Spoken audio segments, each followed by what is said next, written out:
Na naman ng mainit na balita mula sa mundo ng politika, isang kontrobersyal na hakbang nilabas ngayong araw ng Korte Suprema kaugnay sa mga umano'y anomalya na ikinakabit sa kasalukuyang administrasyon ni President Coting ng Norte Jr.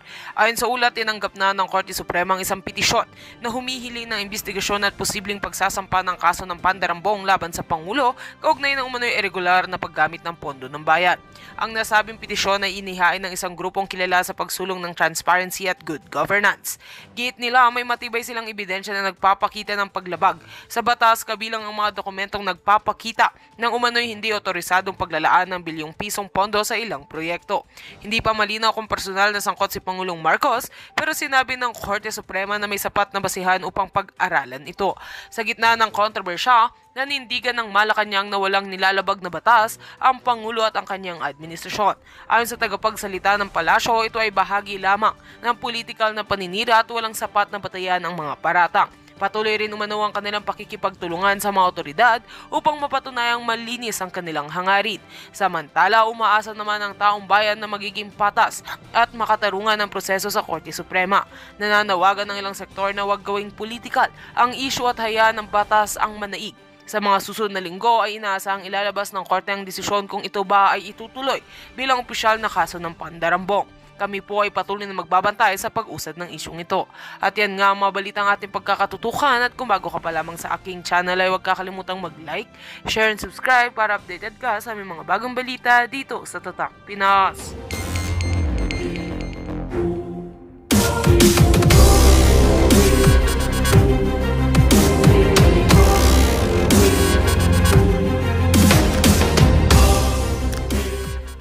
Pera at pinamumudmud sa mga tao.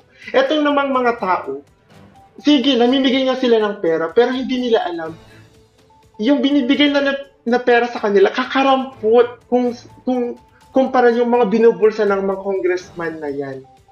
Yun po, kaya dapat, may napanood po ako yung question yata ni Amy Marcos.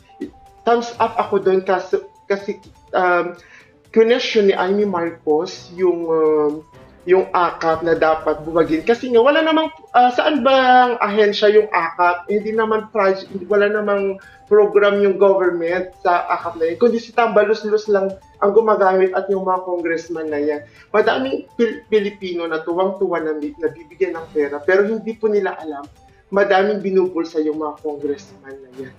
Yes. Yun po yung kinaiinisan ko. At saka isa pa, yung mga sinasabing trolls daw, bakit daw yung mga vloggers yan, at saka yung mga nandun sa EDSA, tinatawanan yung mga ibang tao, hindi ba nila alam? Kami ng mga OFW dito sa ibang bansa, namimigay kami ng pera.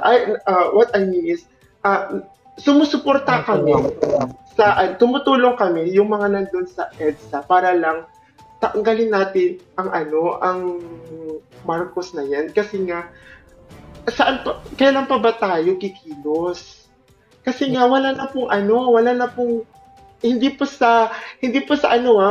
pong pag-asa kung pagpapatuloy pa rin natin yung ganyang ang mga ganyang ginagawa. Halos wala. Nakikita ko yung PhilHealth, yung SSS, Diyos ko, parang ayoko nang magbayad. Para saan pat binubulsa lang ng mga tao, ng mga congressman, yung mga politikong yan. Yun po yung kinaiinisan ko talaga. Naiinis talaga ako.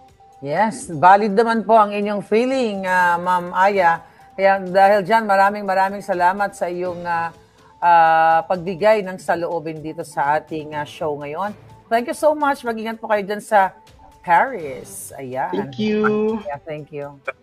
Sa lahat ng mga kaibigan mo, Aya, habang nanonood ka pa, kung paanong sistema sa Paris na libre ang gamot at libre ang paggamot na ninanais din natin na ipatupad sa Pilipinas. Hindi totoo na walang pera ang PhilHealth. Ang ginawa nga ng PhilHealth, sobra-sobra daw ang pera nila, kaya binalik nila sa gobyerno ni Bangag. Mantakin mo yan, ang daming mga mahihirap na namamatay lang dahil sa kahirapan.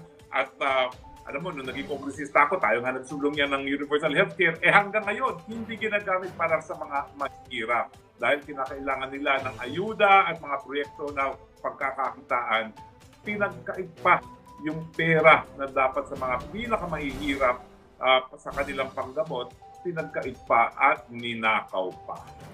Yes, folks, may mga nagpaparating ng mensahe. Yung nangyari daw dyan na kaguluhan sa EDSA, not EDSA, sa Mindiola, pwedeng drama lamang para ma-justify ang posibleng pag-declare ng state of emergency or martial law. What is your thought about it? Ay nako, marami na pong nagtangka dyan, no? Pero ang pagkakaiba ngayon, dahil natuto na tayo sa ginawa ni Marcos Sr., ngayon, daan sa hukuman, kung hindi man sa Kongreso, yung pagdedeklara ng state of martial law. No? So kahit sino na po ngayon po pwedeng dumulog sa hukuman para questionin ang state of national emergency. At nung minsan, napawalang bisa ako ang state of national emergency na dineklara ni dating Pangulo Gloria Macapagal Arroyo, no? Dahil ang sabi niya, kinakailangan lumabas ang militar laban sa mga terorista. Sabi ko, sino ba ang terorista? Minsan nga, tayo nga, ang sinasabi natin terorista ay ang administrasyong bangat, no? At hindi bayan, no? So alam mo, kinatigan tayo ng Korte Suprema at dineklara na baliwala yung state of declaration of emergency ginawa ni Gloria Macapagal Arroyo. No? At ako naman ay naniniwala sa katapatan ng ating mga mahistrado dyan sa Korte Suprema dahil wala pa namang na-appoint sa Korte Suprema ang administrasyon nito. No? Yung 5 mga mahistrado ay appointee pa ni Presidente Duterte at ni Presidente Aquino. In fact, 2 ang appointee ni Presidente Aquino at yung 13 ay appointee ni Presidente Duterte. So naniniwala tayo sila maging patas, independiente sa kanilang desisyon kung kukwestiyonin ang state of declaration of emergency o di naman kaya ang martial law. Pero ang naniniwala ako, talagang baka nga posible yan. Kasi alam mo, magkakampi na ngayon ng mga teroristang mga makabayad, no? At ang bangag na administrasyon, no? Magkakampi na yan. So baka yan ang dahilan para pigilin nga nila itong ating pagtitipon dito sa EDSA at saka sa Liwasan Bonifacio. So tayo po, nananawagan ako sa ating mga kapatid na nandyan sa EDSA, lalong-lalo na, bantayan po natin ang hanay natin. Dahil hindi po malayo na mai-infiltrate tayo ng mga manggugulo para lang po mapatigil ang ating mapayapang pagtipon-tipon. So kinakailangan po, bantayan din natin ang ating mga hanay. So anyway, ikaw ay nag-freeze. Nag-freeze tayo. Ayan, nakabalik na tayo. Hindi ko alam. Mukhang talagang binabantayan tayo ng mga walang hiyang ito, no? So, may post si Joey actually na ayon daw sa kanyang alitap-tap. May alitap-tap siya. 1.5 billion ang budget ni Lisa para sa 100K to 200K katao na rally para guluhin ang mga Duterte-aligned rallies. Wala na raw halos pumapayag. That's good news. Kaya yung mga nagpunta ng Mindiola, hapit na ba kayo? Ano na ka, Arlene? Alam mo, folks, talagang itong mga ganitong klaseng what they call it, information, kaya talaga nilang guluhin. Kasi dyan na lang sa ating first day, second day dyan sa EDSA, talagang may mga tinatanim na mga nagsasabi na binayaran na sila ng 200, ang cheap naman, at nagpa-interview sa media. Well, alam mo talaga, lahat gagawin nila para siraan yung boto ng taong bayan na ayaw na nila, tama na sobra na ang gobyernong bangag. Tama na sobra na ang gobyernong korap. Tama na sobra na ang gobyernong palpak na pag dumarating ang mga dilubyo, ang tanong, anong gagawin natin? Hindi natin kailangan ng ganyang gobyerno. At wala pong illegal sa ating ginagawa na malaya at mapayapang pagtitipon-tipon para iparinig at ipahayag itong ganitong sentimiento. Karapatan po natin ito bilang mamamayang mga Pilipino. Yes, gusto natin pasalamatan si Betsy. Thank you for all you do. Laban lang. Okay. Bebs Charles, thank you so much. And Ruin Mateo, thank you so much. So habang nag-aantay tayo ng update sa ground, sa EDSA Shrine ay magpapasok tayo ng ating palangga sa kanilang mga sentimiento. Si Kate, paki-unmute at please paki-usap. Paki-off po ang iyong cellphone o kung ano man yung browser mo para hindi po tayo mag-e-echo or else, ibababa po namin kayo dahil ang sakit sa tenga, no? Yung echo. Alright. Kate. Ayan. Speaking of it. Yes, Kate, pakimute lang yung iyong browser. Hello po. Good Ayan, afternoon. let's Nakamute na po. Okay, great. So, hi Kate, saan ka? Pilipinas ka ba? O ibang bansa? Nasa Malaysia na po ako nakabase ngayon. Nakapag-asawa po akong local. Okay, that's good news. Alright. Kumusta So, naman ang mga Pilipino dyan? Yung mga friends ko po talagang Duterte. Pero pag nagpo-post po kasi ako sa Facebook, wala po nagko-comment. So, wala ako nakikitang ibang, wala mga feedback or what. Talagang kasi post ako ng post. Of course, talaga I love Tatay Digong. Alam niyo po, Miss Maharlika, wala po. Kasama natin si Spokesari ngayon, Palangga. Hello po, spokesman Harry Roque. Hello po. Ano ba yan? Ikwento ko lang po kasi po wala po akong pakialam sa politics natin talaga. Kung sinong presidente, vice president. Nagkaroon lang po ako ng naging interesado lang po kay PRRD. Kasi nakita ko po yung kaibahan niya sa lahat na naging president. Hindi ko nga po kilala si Lenny eh. Promise po. Tapos, nung umuwi ako 2018, late na po ako sa flight ko noon kasi parang 2 days lang ako sa Pinas. From Imus to Pasay, about 15 minutes lang po yata tinakbo ko eh. Kaya sabi ko, wow, ang laki ng progress. Ang laki talaga. Tapos, wala nang mga tanimbala, wala nang kurakot. Yeah. Ang daming pinagbago ng Pinas. Kahit po nasa ibang bansa ako, nakikita ko po yung kagandahan. Pero, ang family ko, parang hindi sila maka-Duterte. Last July, pinapunta ko rito yung family ko, nasa akin dito. Parang nabanggit sa akin ng father ko, parang gusto niya na ngayon kay Bongbong. Sabi ko, sabi ko, mas naghirap kayo ngayon, sabi ko sa kanila. Dati ang ganda-ganda ng buhay nyo, ngayon parang mas mahirap, di ba? Nag-reklamo. Mas peaceful, kumbaga. Dati po, di ba? Tapos po, dati nung election, talagang support po ako dyan kay Bongbong. Kasi po, dinala siya ni Sara eh. Siyempre po, kung sino yung ni Duterte, dun tayo, di ba po? Eh yung last night, campaign period, pinakalas, pag napanood nyo po, i-recall nyo po. Nung nagsalita si Bongbong, tumatabingi yung mouth niya, tapos sabi ko, something wrong. Sabi ko, something wrong.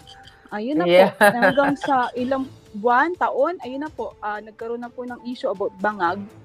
Wala, so napansin mo napansin mo, Kate ha? Opo, yung last night, kasi po sinusubaybayan ko po eh. Kahit nga dito ako, nag-start nung Saturday morning, madaling araw po nung nag-video kayo. Nakatutok na po ako noon, tapos naka-iglip na konti. Pagising ko po, pagbukas ko ng TV, ayun na, dire-diretso na po, nasa veterans, napunta ng St. Luke, lahat po subaybay ko. Paggising ko sa umaga, automatic, nanonood. Kasi work from home po ako eh. So, nakasarap ko lang ang TV, nakabukas lang yung rally sa EDSA. That's which nice. Is peaceful naman. Wala po ako magawa kasi nandito po ako, hindi ako maka-join. So, addition ko lang po is mag-support manood sa mga vloggers. Ang importante, kasama kayo sa laban na ito. Sabi ko, paano ako makakatulong? Kaganina po, ako ng video. Gawa ko ng video. Nakita ko, pagbukas ko po sa inyo ni spokesman Harry Roque, is sabi niyo po, parang kakasuhan kapag pag inaano si bangag. Kapag yung mga yung mga nakasali sa Zoom. At sorry, tinatakot din nila yung mga commenters. Pero wag ka matakot, Kate. Diba? Spokes, gusto mong sagutin si Kate? Dahil na medyo may kaba siya. Kasi po kanina, nag-post po ako public. Tapos pagbukas ko po, sakto po na doon kayo sa part na yon na na parang magdedemanda kapag Subpoena, ipapatawag ng NBI yung mga nandoon sa Zoom meeting kung saan nagsalita. Alam ko yun eh. Sabi ng NBI. Pero po, ang gusto kasing ng NBI, sino yung nagtanong? Bakit nagsalita ng ganun si BP?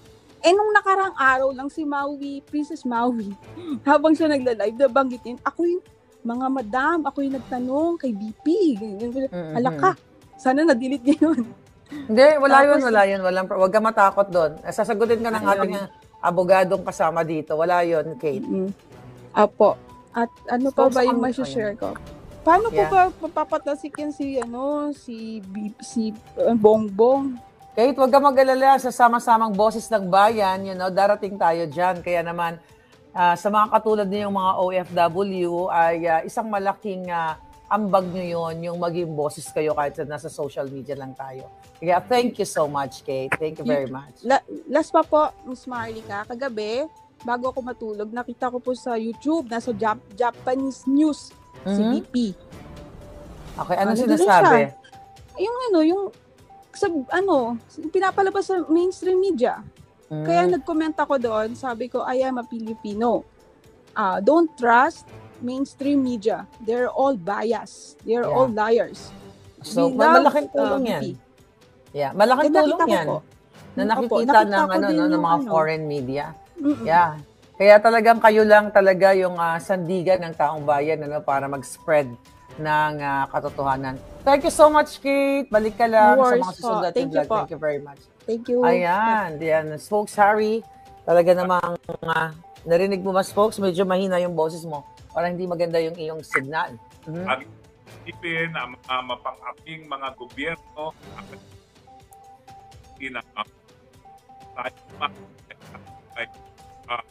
kaya ng pagkakon. Nakaano yan, medyo choppy ka, Spokes. Hindi dapat Ayan. May mic ka ba, Spokes? Medyo choppy ka. Anyway, meron tayong breaking news, Spokes. I don't know kung nabasa mo na, no? Na yung House Committee daw on Good Government ay inorderan ang pag-release na kay Chief of Staff, OVP Chief of Staff Zuleika Lopez ngayong araw na ito. So, good news yun at talagang dapat, in the first place, hindi dapat siya na contempt. Kaya, yun, ito ay dated yesterday at permado ni Reginald Velasco, Secretary General of House of Representatives. At ito ay pinirmahan din itong julul na si Joel Chua. Kaya naman nila rinelease, tapos na 10 araw na pagkakakulong. Pinatila ang karapatan ng kalayaan, wala namang kasalanan yung Zuleika Lopez. Ano ba naman ang niya na sinabi niya na dapat wag muna re-release ng findings ng COA habang hindi pa pinal, no? Yun talaga ang niya. At saka dinideny niya na meron siyang kapangyarihan na magsisante na isang secretary dahil ang pagtanggap ng resignation ay kapangyarihan lamang ng presidente. Dahil dyan, 10 araw siyang pinagkait ng kanyang kalayaan. Ako, nung pinagkaitan ako ng 1 araw ng aking kalayaan, ang sabi ko, hindi na ako papayag na malabag ang aking kalayaan. Dahil pinaka-importanting karapatang pantao, lalong-lalo na kung walang dahilan na ikaw ay pagkakaitan ng kalayaan. Pero ang ginawa nila kay Zuleika ay gagawin nila sana kung ako'y hindi dumulog sa Korte Suprema, no, at sinuway ang kanilang order na dapat ako sumarap doon. Maghahanap lang yan ng pagkakataon, miski illegal at walang basihan, pagkulong ang mga kado na para na yung iba pang gustong manindigan sa mga nawala. Laban at kasamaan dahil ang mga gumagamit ng droga, yan ay kasamaan. Ang mga nangungurakot, yan ay kasamaan. Ang mga nagsisinungaling, yan ay kasamaan. Nagkakaitang sa mga mahihirap na magkaroon ng libreng paggamot at libreng gamot, yan po ay kasamaan. So hindi na po ito politika. Ito po ay Bible ng ating bayan, good versus evil. Yeah, so ang nakikita ko dito, Spokes, dahil siguro nakita nila yung pagdagsa ng dami sa EDSA, parang pampalubag loob, baka umatras yung mga tao sa EDSA para kasi ang simula nito yung pag-contempt, ang simula ng pag-alsa ng tao, kasama dito yung pag-contempt kay Attorney Zuleika Lopez. So, posible din na talagang naaalarma sila sa mga tao nandun sa EDSA? Kasi, di ba, spokes, kung talagang alam naman natin na demonyo itong mga nasa WAD, kung pwede pa rin nila i-extend yung contempt pag pinagtripan nila, right? Well, alam nila na yan ang pinaka-epektibong pamamaraan para lalo pang lumobong hanay natin ngayon sa EDSA. No? At dahil ay nararamdaman nila ang banta sa kanilang patuloy na, pagkakaroon ng kapangyarihan, nararamdaman nila that the end is near at napupunta ang salop, ayan na, sila ay nagbibigay na ng concession. Kumbaga, sumusuko na rin sa tapot nila sa taong bayan. Too late na hero, sa tingin nyo mananalo pa ang Francis Castro? Sa tingin nyo mananalo pa ang Barber? Sa tingin nyo mananalo pa yung Burlesque King na si Fernandez? Sa tingin nyo ang sino pa yun? Yung ex-NPA. Si Paduano. Tingin nyo mananalo pa yan. Ako, at saka yung isa pa, yung babae. Naku, wala nang kapanapanalo yan sa Batangas. Ang mga Batangkenyo, talagang alam ko mga marangal yan. No? At talagang hindi nila kukontintihin ang isang tao na naglalabag sa kanilang kapangyarihan, umaabuso sa kapangyarihan. Luistro ang pangalan pala. No? Luistro, yeah. Ang paglabag sa karapatang pantao ng isang Batanggenyo. Dahil Batanggenyo, talaga namang ang pamamaan parating ang inyong disgusto ay wag na pong panalunin ang yang Luistro na yan at wala naman pong kwentang ginagawa sa Kongreso, no? At binibigyan lang ng masamang imahe mga Batanggenyo. Yes. Folks, may nagtatanong dito, ano daw ba ang comment natin sa kay Bovong Gadon sa pag-file ng disbarment kay Inday Sara? Ako sa totoo lang naawa ako Kasi mantakin mo older itong si Gadon na 2 beses na disbar. Yung sa Korte Suprema na siya parang nagpapadisbar. Tayong kasabihan, you cannot come to court with unclean hands. Dapat malinis mo bago ka dudulog sa korte. Maawa ka naman sa sarili mo, ikaw ang record holder sa buong daig. Record doon. Tao na na-disbar 2 beses ng kahit sino man sa buong daigdig. Guinness Book of World Record. Tapos siya pa ngayon na magpapadisbar. Yes. So, mag-entertain tayo ng ating mga viewers. Ayan po, si Miss Elena Bisquera, ma'am. Bago niyo po kayo magsalita, please paki-close ang inyong browser or inyong TV kung meron man para hindi po tayo nag-e-echo. Alright, Miss Elena Bisquera, how are you? Yes, ma'am. Hi po, kumusta ka nga? Saan ka uli? Saang bansa ka? Walang nasa Pilipinas lang po ako. Okay, anong balita dyan? Sa Maynila ka ba? Pupunta ka ba ng EDSA? Pupunta nga sana ako. 67 na po ako, kaya lang, meron akong condition Kaya nga nakukonsensya ako. Okay lang po, stay na lang kayo sa bahay kung may condition kayo. It's not advisable. Meron akong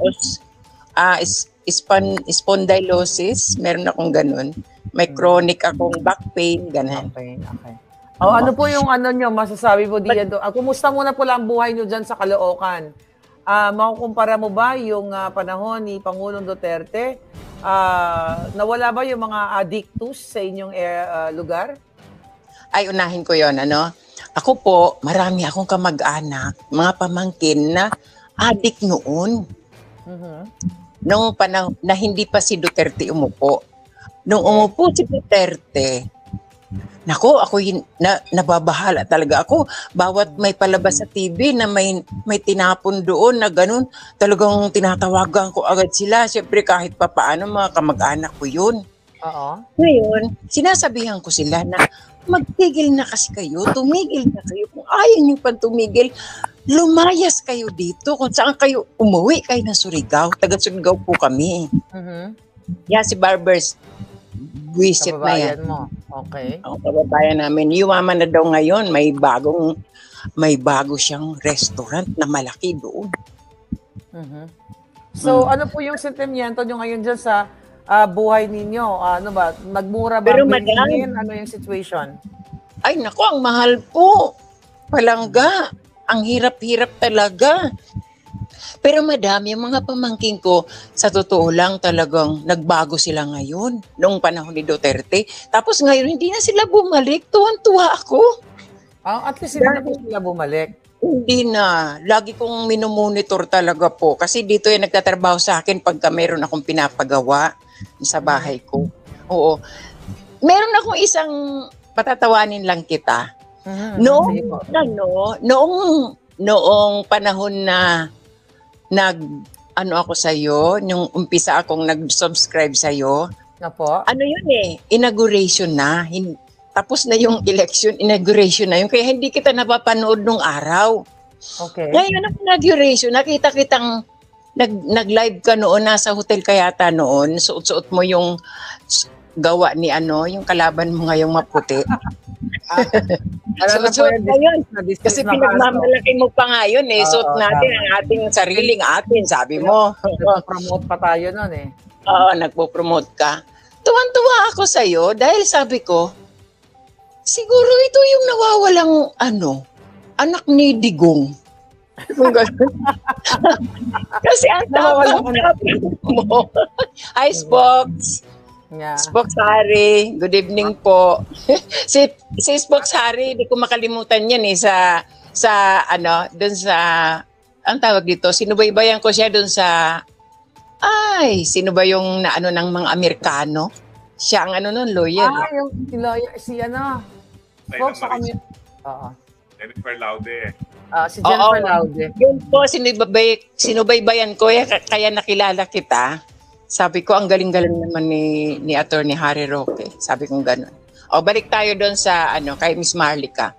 Alam mo, Miss Marlica, ang punot dulo po nitong lahat, tama ka, si Lisa. Alam niyo po, noong inauguration, tutok na tutok ako noon. Talagang hindi ako kumukurap sa TV. Nakita ko yung pagdila niya. Nadismaya ka agad sa pagdila. Hindi, red flag sa akin yan yung mga babaeng dumidila. Ahas po kasi Oo, red flag sa akin. Bakit ganito ito? Sabi ko, sa harapan ng marami, di ba, siyempre yun, worldwide yun, di ba? Kasi inauguration ng presidente. Sabi ko, bakit ganito ito? Anong klaseng babae ito? Tapos, bago pa yon, napapanood ko na siya sa mga interviews. Meron na rin akong red flag sa kanya nung sagutin niya si Boy Abunda na ang paborito niyang, yung First Lady, yung nanay niya, ulol, ang gaga, ang bobo, First Lady ba yung nanay niya? Sira ulo. Diba? Kaya sabi ko nga, ito talaga medyo semplang to si Bongbong. Sabi ko gano'n. Semplang ito.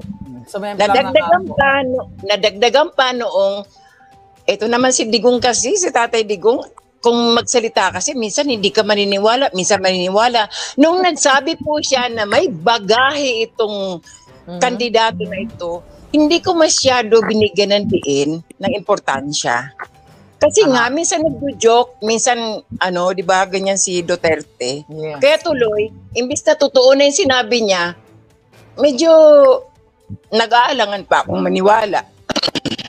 Pero now po, talagang maliwanag na mayroon po tayong adik na presidente. Kaya dahil dyan, Ma'am Elena Vizquera, maraming salamat dahil nakasama salamat po, madam. Salamat po. Thank you. Alright. Sige po. Okay. Ayan. So, Spokes, talagang, Spokes, hindi ko alam ba't mahina ang iyong audio, no? Minsan nagcha-choppy-choppy ka. So, I hope maayos natin yan. So, grabe yung ating mga kababayan. Talagang ang kanilang mga sentimiento o kanilang mga testimonya. By the way, update no, Spokes, sa EDSA, talagang dumadagsa ang mga tao. At patuloy na, nagmo-monitor tayo kay ito. Ayan po ngayon, no? Ayan. Patuloy na dumadagsa ang mga tao. Ayan, nakita nyo yan. May mga nag-distribute ng food. Nagpadala tayo ng tubig at tinapay doon, mga palangga. Thank you. Ayan, talagang mukhang mapupuno ang EDSA ngayon. Kaya naman, I hope talagang tuloy-tuloy na. At pumunta na po kayo ngayon sa EDSA. Magtuloy-tuloy na tayo. So, yes folks, balikan natin yung issue na pag-release na nga dito